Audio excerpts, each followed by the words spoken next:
Okay. Great. Okay. We just got started, and we're covering the challenges in China as of now. Thank you.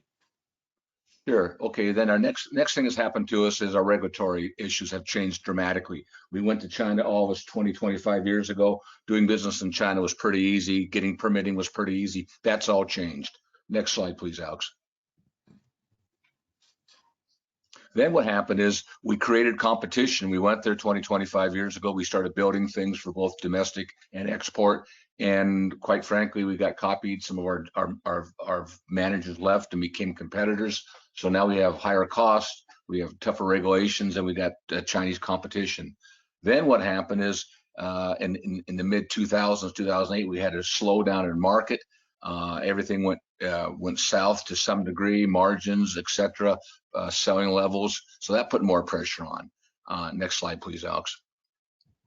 Then when Xi Jinping came in approximately 5, 6 years ago, pretty nationalistic, put a China 2025 really buy initiative, and it really was set up to, if there were local companies that could compete against the foreign brands, it was encouraged to buy the local brands. Next slide, please, Alex.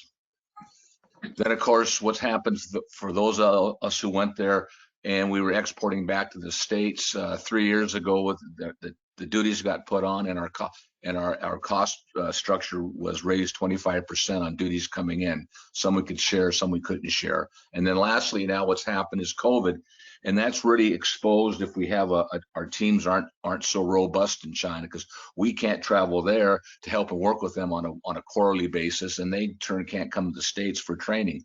So there's been a major change. Moving on to the next slide.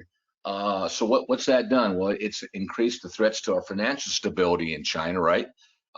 It's also had disruptions in our operations as we can't forecast correctly because, you know, our markets are soft, our prices have gone up, our share has gone down. So this has exposed if we have an over dependency on China. Next slide, please, Alex. So how do we diversify supply chains and manufacturing risks beyond China? So many companies are trying to adapt. They're trying to consider how to expand and relocate supply chains and manufacturing beyond China. The problem is how do they understand, how do they validate their strategy? How do they validate their feasibility studies? Because without this, you put these plans in place, and if you do it wrong, your return on investment guidelines don't work. It costs you mistakes. Everything is going the wrong way. So today we're going to try to help companies identify and eliminate potential stumbling blocks and how to validate the feasibility of their strategies. Next slide, please, Alex. So the purpose of East West Financial feasibility analysis is, first of all, to confirm a proposed strategy, of your proposed strategy would deliver the projected ROI, and can it be implemented? Okay, then we develop alternative recommendations if we believe it cannot be implemented or we have to make adjustments. And thirdly, we help companies, and once we all agree on the feasibility of the strategy, then we help you move forward with a global expansion and relocation undertakings. So today we have a detailed overview of East-West feasibility analysis process, and we're going to have 5 case studies, actual case studies, where we can show how this analysis was put into place. So Dan, I'm going to turn it over to Dan McLeod for the next steps.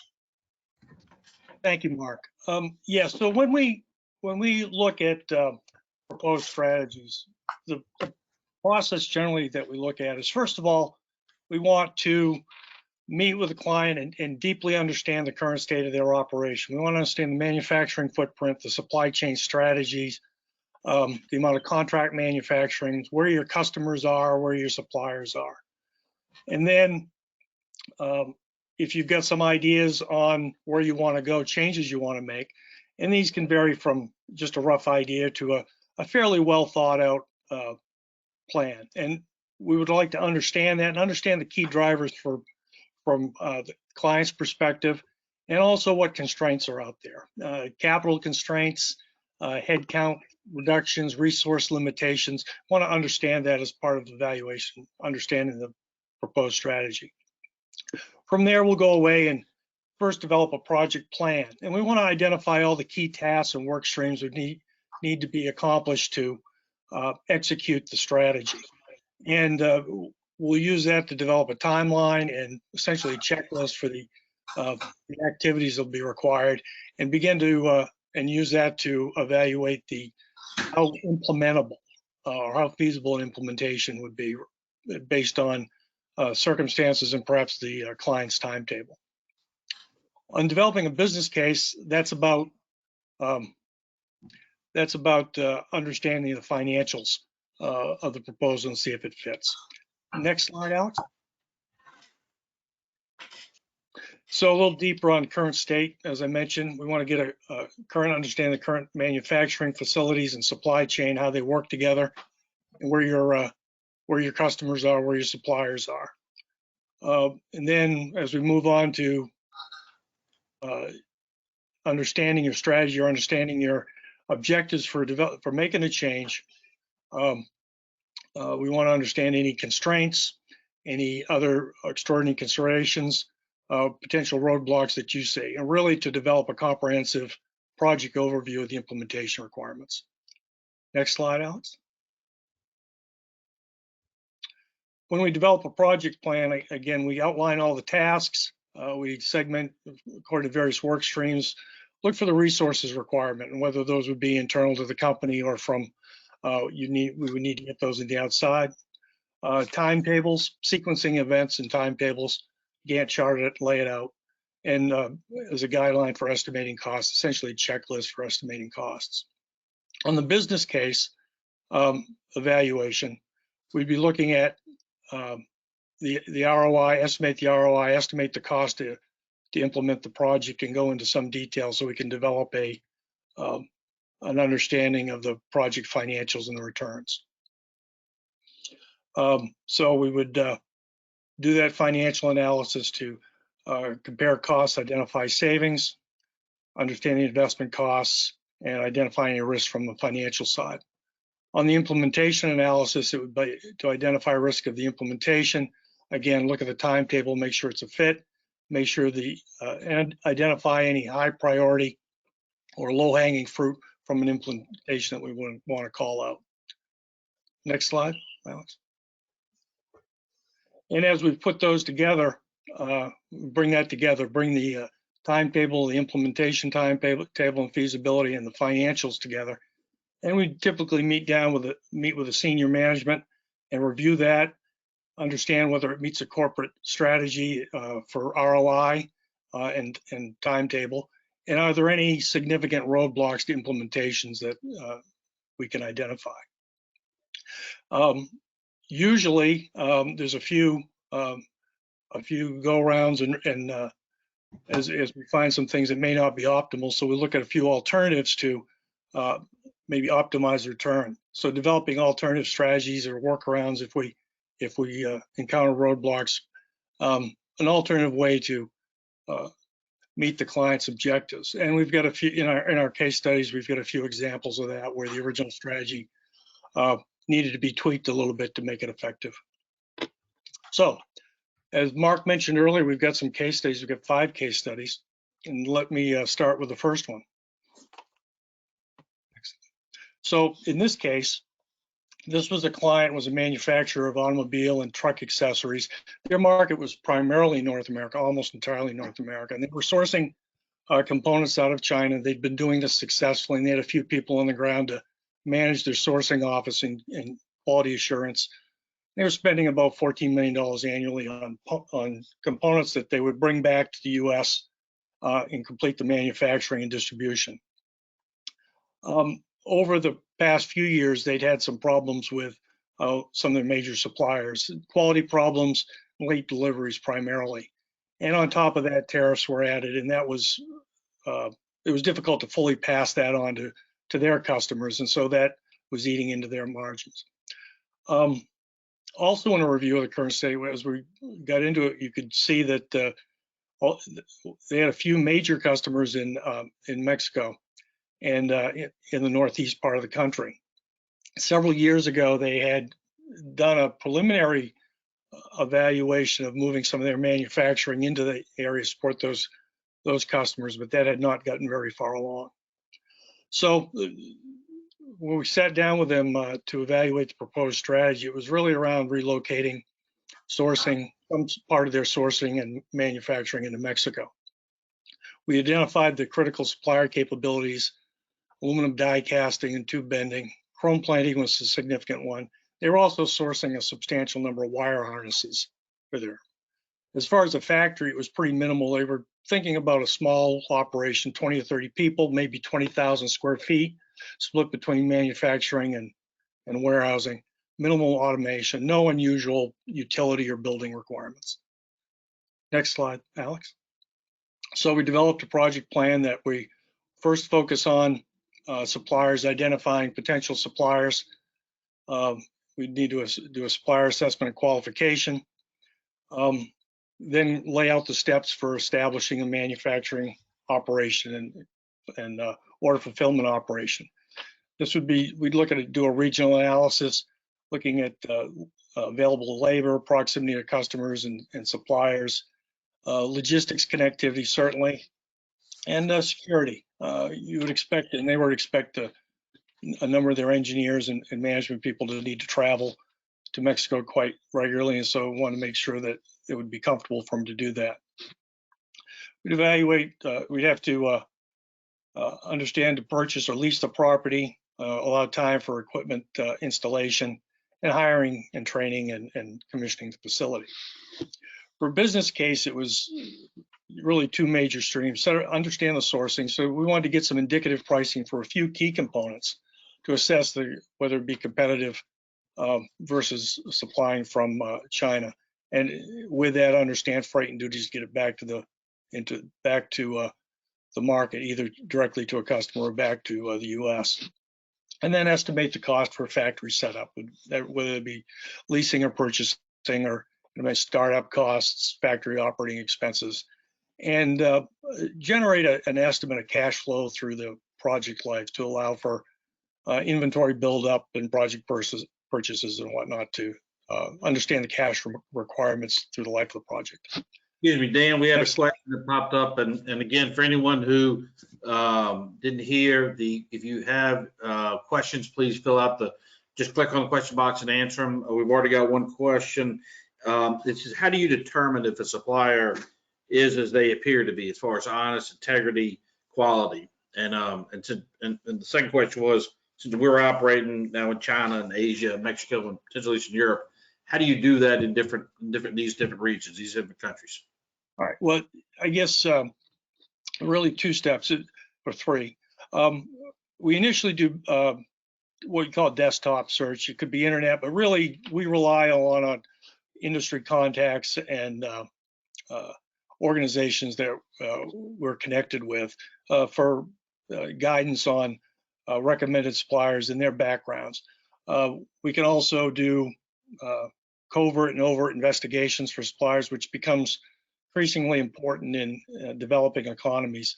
Very often the suppliers may not be who they claim to be, and multiple cases of ownership by one family or group of multiple suppliers of the same component. So that's another issue. And then third, we go visit. We conduct factory audits regularly. We've got an established process for checklists of doing an assessment. So that's really how we focus on that.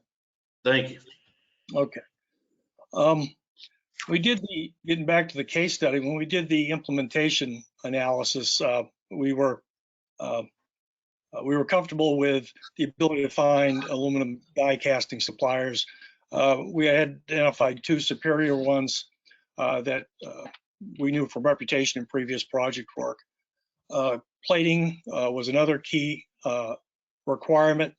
Number of U.S. companies had relocated their operations or expanded their operations into Mexico in the last 10 to 15 years. So we felt that was would be able to find that capability. Tube bending and fabrication capability in the Northeast, particularly along the border area, is very common and well developed. And for wire harnesses, which I had mentioned earlier, but the majority of wire harnesses used by the automotive, aerospace, industrial sector used in North America are manufactured in Mexico. So felt comfortable to be able to find that. As far as an operating model, we looked at the implementation. We recommended that they not set up a legal entity due to the small scale and the amount of HR and compliance overhead and administration would be large relative to the size. So recommended that they, to speed this up and to make it more cost effective, they work through a shelter company who provided those services for them. And the wire harnesses that I talked about earlier were an excellent fit for outsourcing and contract manufacturing in that area. As far as a regional location, we recommended the area around Saltillo in the northeast part of the country. There's an established automotive supplier network. There's great connectivity to the U.S. It's only 2 hours to the border, and a good availability of industrial property of the type and the size that they need. The financial analysis that we did indicated that the sourcing would be viable for about 60% of their China spend, and that would result in savings of over $1 million.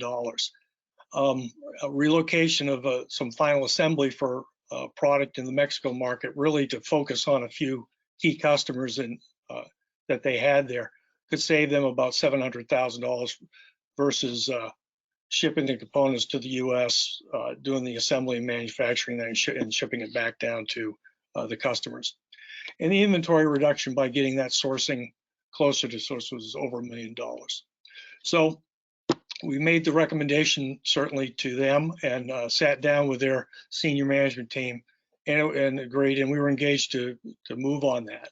First priority was to establish the new suppliers, get those in place, get qualification prototype work, send it back to the U.S. For testing before we proceeded with setting up an assembly operation. So we proceeded next with the assembly in an area outside of Saltillo, and we're up and running in 2 months.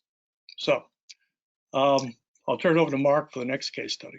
I think you're up and running in 10 months, right? 10 months, yes, 10 months, sorry. Yeah. 2 months would be great, but we had it. Yeah, sorry about that. All right, Mark. All right. Thanks, Dan. Thank you very much. So Central and Eastern Europe. This is this assess the current state. This was a large USA manufacturer, close to a $2 billion company, had in early late 90s, early 2000s, moved their production, or a large part of their production, to China to third-party manufacturers, with the intent of having some of it come back to the States, a large part, and also having another large part of it go from China, from their third-party manufacturer to Europe. The takeaways as we assessed their current state was they were the costs were increasing in China, of course, due to what we already talked about, as far as labor rates, et cetera, et cetera. And then now with their their lead times hang on, Alex. Their lead times on the water, 5 to 6 weeks, was really chewing up whatever labor savings they had left, which wasn't much. So and then in addition, the piece of the business they had going from China to the USA was now, beginning 3 years ago, was impacted by the duties to close to $40 million. And of course, the seasonality of the business, what they were in, really exasperated the long lead times on the water. 5, 6, 7 weeks was really causing them a problem. So for us, we assessed their proposed strategy was, hey, let's move some stuff back to the States, because they still had facilities there, and then let's take a look at maybe putting a manufacturing facility in Central Eastern Europe to supply their European consumption. We were engaged then to validate their savings assumptions. We were then engaged to also help recommend the best suited regions for them to put their new facility in. We were engaged to develop a capital and operating cost estimates, identify key suppliers, and then put together a roadmap for establishing the new entity of the manufacturing facility to feed the consumption in Europe. So our project plan was then we had to go out and decide, pick a country, look at the countries and the regions where we thought they should establish themselves. We had to establish contacts with local governments and economic boards to see what incentives were available. We had to kind of begin the preliminary process for investment incentives. We needed to identify developers, engineers, contractors, HR, third-party providers, suppliers of raw materials, etc. We needed to take a look and see, is there existing buildings available? And if there are, what permits are required? We needed to see what was involved with design and construction of a factory.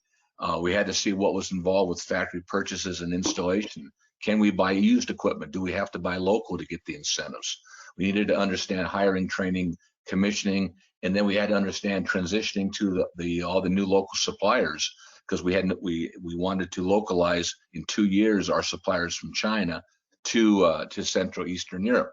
So the business case, and we had to estimate our cost to do all this for them, what it would cost them to start this project. So do we want to build or lease a factory? And then what is involved with leasing and management fees? What's the equipment costs? What's the project management, engineering and training costs? What's new labor, utilities and operating costs? What's logistics cost to serve the European market? What's the impact on inventories now if we can shorten our get off the water for 5 to 6 weeks? Then we develop we need to develop cash flow projections for the project and calculate other tax and other incentives. So for the implementation, then we looked at 4 countries. We recommended Poland. We interviewed 4 property developers to see about leasing costs and availability to build what we wanted. We identified local engineering and partners in construction management in case we decided to build our own. We met with the development agencies to understand incentives, hiring, etc. In the case of Poland, versus different countries, every region, every city has their own economic development board. So we had to negotiate with several areas depending on where we wanted to locate or site the new facility.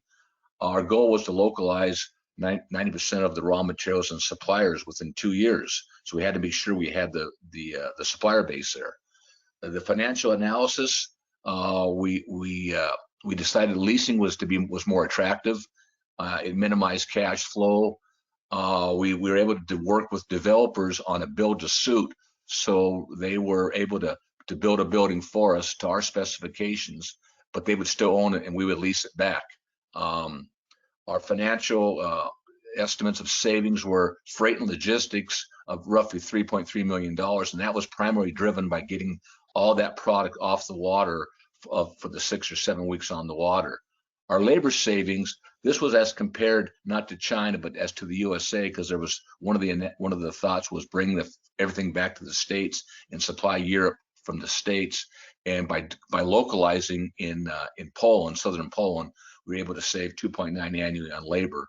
And our tax savings, because of the incentives we were able to pick, because of the city we went to, the city that we went to, 2 cities that we got it down to that were viable. They told us really what they were looking for in terms of what kind of skilled people they wanted to have, what kind of technology. We were able to kind of reconfigure the factory, bring a little bit more technology over there, which would allow us to hire a higher skill level person, which was available, and that in turn was able to do 2 things: to get the land we wanted and to get the top rate of tax savings that was being offered. And then last thing, our inventory reduction was close to $15 million estimate, because now we didn't have to store all this stuff. The post analysis, southern Poland was the best fit, had the great technical and managerial staff. The logistics, the connectivity to Western Europe was 4 hours from southern Poland to Berlin. Established dealer network because of the auto industry close by. Attractive incentives. We chose the build to suit model with a lease back, and we were able to build the factory where half the factory was manufacturing and roughly half was distribution. So we were able to close down 2 distribution centers in Europe and feed them on a daily basis from southern Poland. And then, and going forward, we could always convert the distribution to additional factory space. We explained all this to senior management. Senior management agreed, and then we were engaged to finalize the property selection, the bid packages, finalize the design build factory, developers, select the property developer, and qualify local suppliers. So all in all, it was a very good project. Okay. And Dan, I'll turn it back to you, my friend. Okay. Thank you. Next case study is a move to Mexico from China, a sourcing move. The client that we were working with had a large spend in China, $150 million annually of consumer goods, and they were sourcing the finished product for distribution in North America, resale in North America. The company investors had become uncomfortable with this arrangement, with essentially all of their material coming in from China, and the reliance on China's essentially sole sourcing. So the directive was to relocate 25% of the spend outside of China within 14 months, and so that was a fairly urgent undertaking. So as we met with the client, we started to look into the details, and you could see that the cost in China increased substantially since the early 2000s, and the tariffs certainly had eaten into their margins.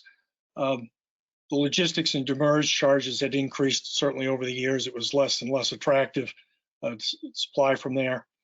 And as their customers over time became more demanded higher standards of deliveries, you could see an increase in expedited freight charges to ship materials around the U.S.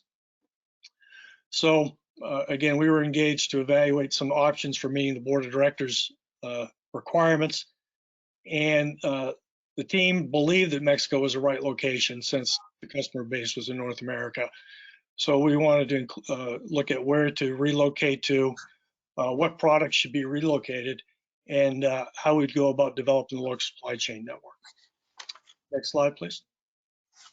So again, we developed the project plan, first of all, to determine where to source from, and then look at which products made the best fit. We wanted to this client had thousands of products they were sourcing from a few dozen suppliers in China. We really wanted to narrow it down to a few key product categories that would meet the board of directors requirement of 25%.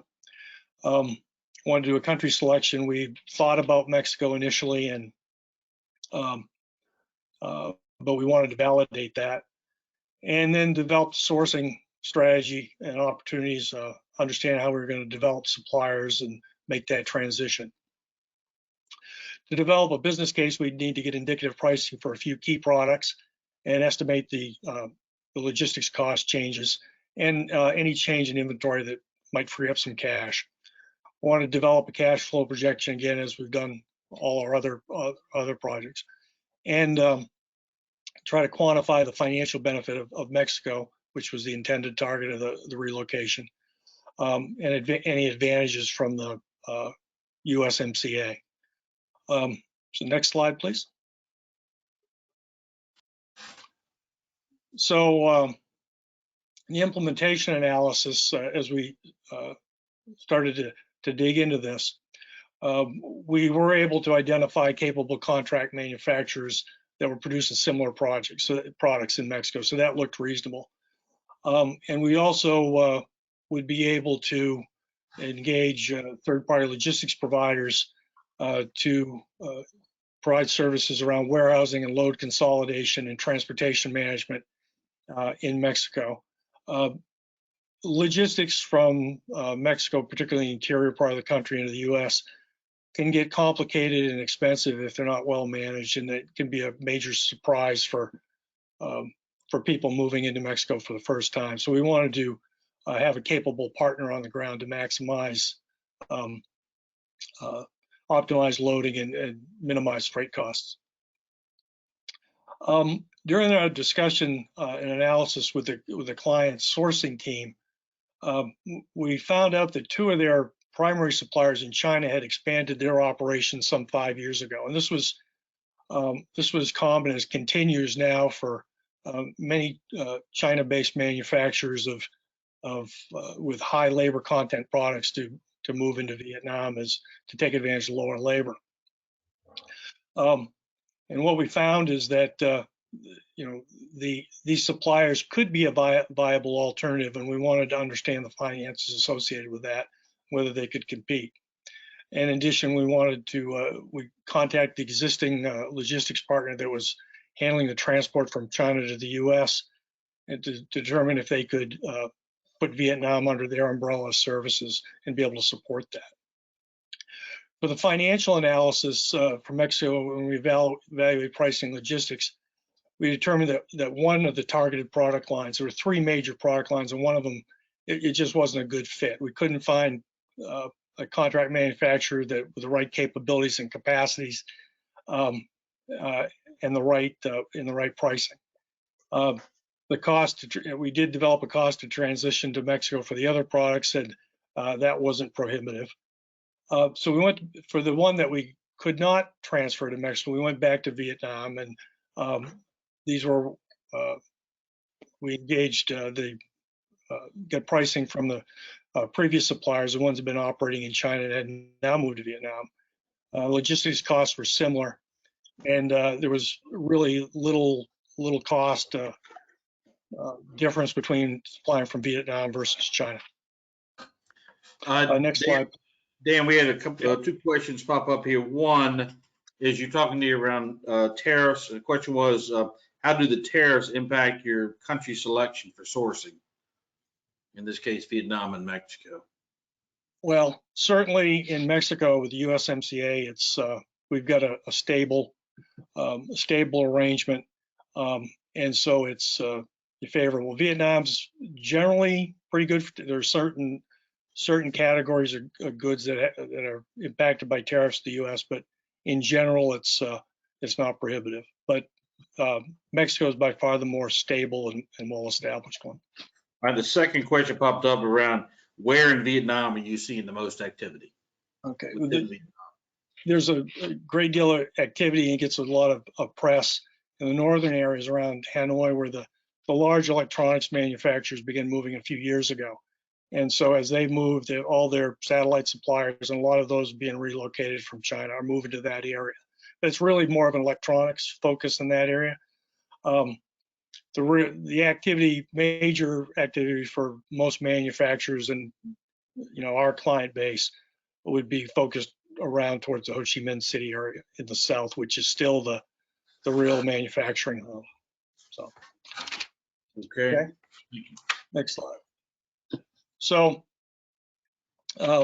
we took our recommendations to the client's senior leadership, and they agreed with the recommendations to split between Mexico and Vietnam. And when we looked at the savings, it was quite attractive. Freight and warehousing costs $700,000, tariff reductions is over $6 million, and an inventory reduction of over $2 million. It could be completed ahead of schedule, and we worked on the implementation on this one also and got that done within the requirements. And we did reach the 25% target, and managed to do this without any significant disruptions in production and supply as we went through the transition. So, Mark, would you like to take the next one? Okay, yeah, thank you, Dan. So this one is the assessment of the current state. Again, a large Midwest manufacturer who had manufacturing facilities, USA, China, and of course Europe as well. And they were short of space. They had to add capacity. So their biggest growth areas were in Asia, particularly ASEAN. So they were looking at adding capacity in China, and for the fact that they were already there, they were somewhat familiar with China. They weren't as familiar with ASEAN. However, their profitability in China, as we assessed the state, had been reduced in the last area last couple of years. One was margins due to, again, as we speak early on, to the rising labor costs. Like a lot of people, they'd gone to China to manufacture. They had a facility they purchased there, and quite frankly, their margins were shrinking due to the labor costs in the Guangdong province. Plus, they had compliance costs, and they had domestic competition because they taught some of their people how to produce this product. And also, the assessment of the current state was their exports to the States due to the U.S.-China trade tariffs was hurting them badly. So they wanted us to assess their strategy. They had three areas they were looking at. One was stay in China, no change to the current situation. They wanted us to check the feasibility of their strategy as to a China plus one approach, expanding Southeast Asia while maintaining operations in China to support their domestic consumption. And the third, they wanted us to validate of the feasibility was to locate the entire operation in Southeast Asia. And also, could we do this and support the new operation? Client wanted us to, of course, find out, could we localize 90% of the suppliers within the first couple of years to support the new facility? Next slide, please, Alex. So the plan was we needed to develop a plan for the supply chain, and we wanted to do that before we developed the manufacturing plan to be sure wherever we were going, we had the proper support from components and finished goods suppliers. We wanted to go through and identify suppliers, audit their operations, look at the engineering support required. We wanted to see what kind of approvals for the samples, their pricing, the technical requirements, preliminary stuff. Of course, we had to understand. We wanted to finalize a short list of some suppliers, and then early on get a couple of their senior sourcing people into these suppliers in these various potential countries to see if they were going to work, and then to have a transition team put together for demand planning and materials if we move from China, where they were sourcing all this product, down to one of the other countries in Southeast Asia. The manufacturing project plan, we had to pick what country and what site selection for the factory. So once we knew what countries had the support from the component suppliers, then we were able to match that with what had the best manufacturing locations, which had the more competitive industrial zones, which ones had the better government and tax relationships that we could work with. How sophisticated was the design and construction of the new factory is going to be? Can we take a look at the plan to hire people, train them up, start up the employees? And can we look at the plan to rationalize between China and the new factory in Southeast Asia, as well as supply chains? Next slide, please, Alex.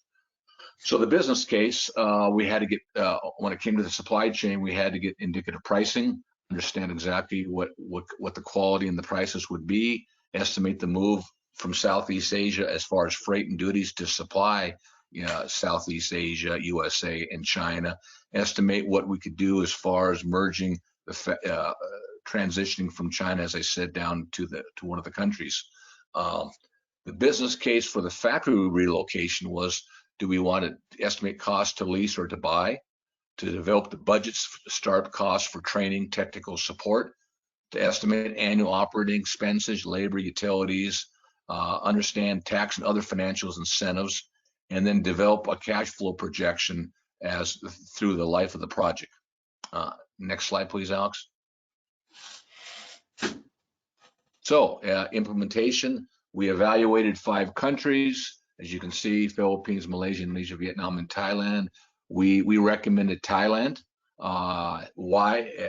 Highly developed industrial base, great infrastructure and logistics hub within the ASEAN market, as well as back to China. Offered us far and away the best incentive package based on the fact that the Thai Labor Board of Investment is run nationally, and they have objectives that they're looking for. We found out what they were looking for in terms of labor content, in terms of technology, in terms of Internet of Things, and we were able to design our products and our test labs to meet what Thailand was looking for. And that allowed us, and you'll see in a minute, some pretty impressive tax savings.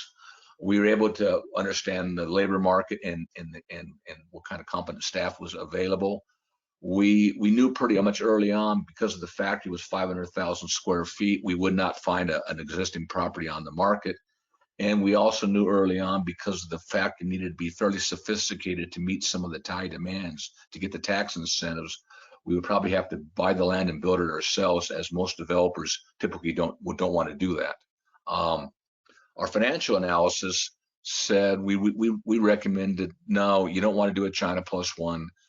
For us to get all the benefits we really want in China, in Thailand, I should say, we needed to move the whole facility down there, which meant the test labs as well as the R&D centers. We were able to, as far as tax incentives, to get 8 years of corporate income tax relief, or no tax at all for 8 years. And then for an additional 5 years, 50% tax. And that drove, as a 22 million tax saving over 10 years, had they stayed in China with the current tax rates that they were paying in China. And the reason we were able to get, as I said, we were able to work closely with the Board of Investment. With the Board of Investment to get the savings, to build the factory to get the maximum savings. Other costs we were able to save was annual labor savings of about 4.3 million over 5 years, based on Thai labor, manual labor being 50-60% of Chinese labor. Material savings, we were down in the heart of the automotive region, down by Rayong in Chonburi, and we were able to save, and we get tremendous savings on aluminum, and of course tariff savings, because now the product that was going back to the States was going from Thailand back to the States, and Thailand has a 150-year-old treaty called the Treaty of Amity that allows little or no tariffs of products made in Thailand going to the United States. What did that drive?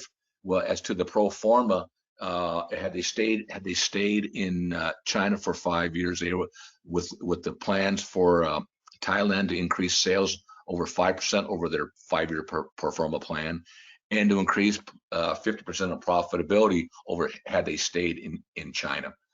We recommended this to the board and to the senior management. It was accepted. We were then engaged to manage the capital investment and manage and build the factory in Thailand. We completed the project from shovel in the ground to startup in less than 18 months, which was 1 month ahead of schedule. We were 4% below the estimated budget, and we were able to localize within 18 months. So when they started up their factory, 80% of the raw materials and suppliers were able to relocate from China to Thailand.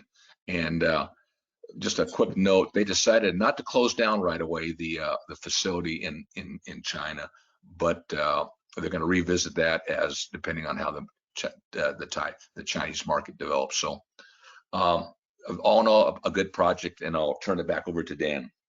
Okay, thanks, Mark. And this is the final case study we'll talk about today.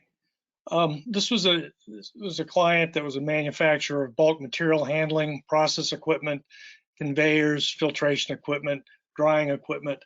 And their product was designed in the U.S. and it's manufactured in the U.S. and had been manufactured in the Shanghai area for several years. They were concerned about the profitability of the Chinese operation, and we sat down to look at that with them and assess it.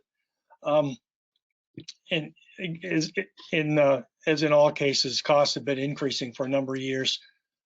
They were also importing some components from the U.S. That they were using in their bills, and those costs were increasing. The client had begun to outsource about 5 years ago some of the production of the equipment that they produced there, really more of the standard products. And this was really to try to make some of their costs, so they could shrink their footprint, make their costs a little more variable. And this had grown to nearly 50% of the business in that time period. But over the same time period, the business in Southeast Asia had been growing substantially. Good growth in their target markets, pharma, food, specialty chemicals, mining sectors had grown well in Southeast Asia. So they were developing a good market there. So the client, as we were talking, the client shared that they were thinking about setting up a sourcing office, manage contract manufacturers, and to eventually do engineering work in Southeast Asia. So we were engaged to assess the suitability of locating a design office and a contract manufacturing operation oversight in the Philippines or Vietnam to support the Southeast Asian market. Requirements: we needed to have fabricators that were experienced in the process industries, and again, a network of suppliers, controls, and electrical components. And they're looking for a strong engineering and technical talent pool, along with access, good logistics to Southeast Asia. Additionally, they were considering bringing over an expatriate senior engineer to train and set up the staff there for the first couple of years. So it needed, wherever we went, needed to be accessible and reasonable accommodations for an expatriate. Next slide, please, Alex. So our project plan was really to develop, make sure there were suppliers available, and then understand the timeline and timetable for setting up a new company, new entity in the target location. In addition, and first and foremost, we had to decide where to go. So we were tasked with looking at the Philippines and Vietnam for this. For a business case, we would need to develop a budget for setting up and running that operation. This would be to office space lease and fit out, and then a good understanding of staffing costs, market rate for salaries and benefits, and also common amenities that would be expected to attract the people with the required talents. And any expatriate housing costs or schooling or transport, need to understand those costs and compare them. As we got into the implementation, Dan, we had a question come in, and the question was, in this case, why did they need an expat? The question was, is there lack of availability of those kind of employees in Thailand that are Thai? Well, they were very concerned. They've got some very specific and exacting manufacturing requirements, and they felt that they needed to relocate, would need to relocate one of their senior engineers there for a couple of years to pass on that experience and expertise to a local engineering and develop an engineering manager there. And they thought it would take a couple of years. Okay. So as we got in the implementation analysis and we looked at potential for suppliers and labor, we came to the conclusion that neither the Vietnam or the Philippines were a very good fit. They gravitated towards the Philippines because of language and culture, and in Vietnam, I think primarily because it's in the news a lot. But finding capable machine fabricators, equipment fabricators that have experience in their target industries would be very challenging in either of those locations. And technical and engineering talent's in very short supply in Vietnam. It's grown so rapidly, the economy is growing rapidly, and it's extremely difficult for companies going there to find folks with very good engineering skill set. This was suggested to include Thailand in the analysis, really to access a more mature and developed supplier base. We're familiar with the supplier base, certainly, but the industries that the client targets were also well developed there, and access to a solid professional and technical workforce. As we did the analysis, we uncovered 8 potential suppliers, subcontractors that were working in the Thailand Eastern Economic Corridor, which is to the southeast of Bangkok. And that region also strikes a balance between availability of office space, labor, access to suppliers, and any foreigners visiting or living there would have good access to it. We did a financial analysis and developed a budget for establishing and setting up and looking at hiring and staffing. And when compared to China and the tier 1 cities, it's about 2/3 the cost to set up and operate there. And the time and expense to register a new company is typically half.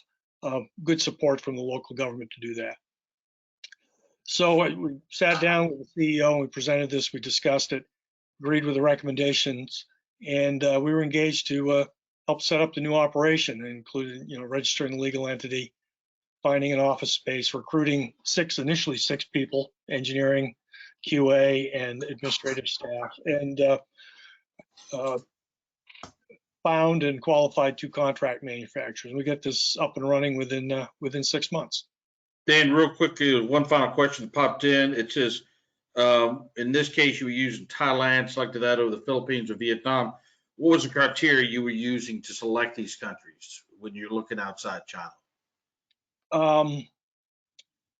It tends to vary by project, but normally they all include access to a supplier base that's close to the industry you're in, or has the components that you need. You look at labor talent, and most industries focus on the management and engineering talent, because that's harder to find. But also there's also a component of labor costs. Supportive governments and ability to conduct business easily and transparently. Those are some of the key things that we'd look at. All right.